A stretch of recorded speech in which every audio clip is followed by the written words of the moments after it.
তো বৈষ্ণব প্রভুরা হঠাৎ করে নাচ গান কেন করছে বন্ধুরা? তো বন্ধুরা, আজকে আমি চলে গিয়েছিলাম আমার এক বন্ধুর বাড়িতে, পাশেই বৈষ্ণব সেবা অনুষ্ঠান, আর সেখানেই আমি দেখতে গিয়েছিলাম অনুষ্ঠানটি কেমন হচ্ছে।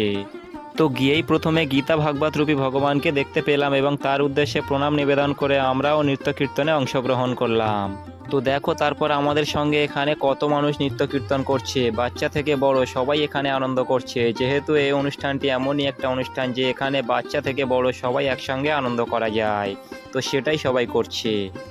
তো দেখো, তারপরে আমরা দেখতে চলে গেলাম কি কি প্রসাদের ব্যবস্থা করা হয়েছে। এখানে পকোড়া ভাজা চলছে, অন্ন আছে, পরমান্ন আছে, পনিরের সবজি আছে, আরও অনেক কিছু রয়েছে, যা বলতে গেলে ভিডিওটি অনেক বড় হয়ে যাবে, সেজন্য তোমাদেরকে সব বলছি না।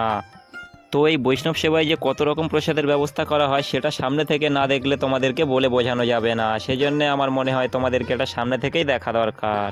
আর তোমাদের কার কার এরকম বৈষ্ণব সেবায় প্রসাদ পেতে ভালো লাগে অবশ্যই কমেন্ট করে জানাও। আর হ্যাঁ, এখানে যত রকম আইটেম তোমরা দেখছো এই সম্পূর্ণ রান্নাটা কিন্তু আমরাই করেছি, যেহেতু এই রান্নার দায়িত্বটা আমাদের উপরেই ছিল। তো বন্ধুরা, ভিডিওটি যদি ভালো লেগে থাকে তাহলে একটি লাইক করে দিও, আর চ্যানেলটি সাবস্ক্রাইব করে অবশ্যই পাশে থেকো। আর হ্যাঁ, যেতে যেতে কেউ রাধে রাধে বলতে একদম ভুলো না।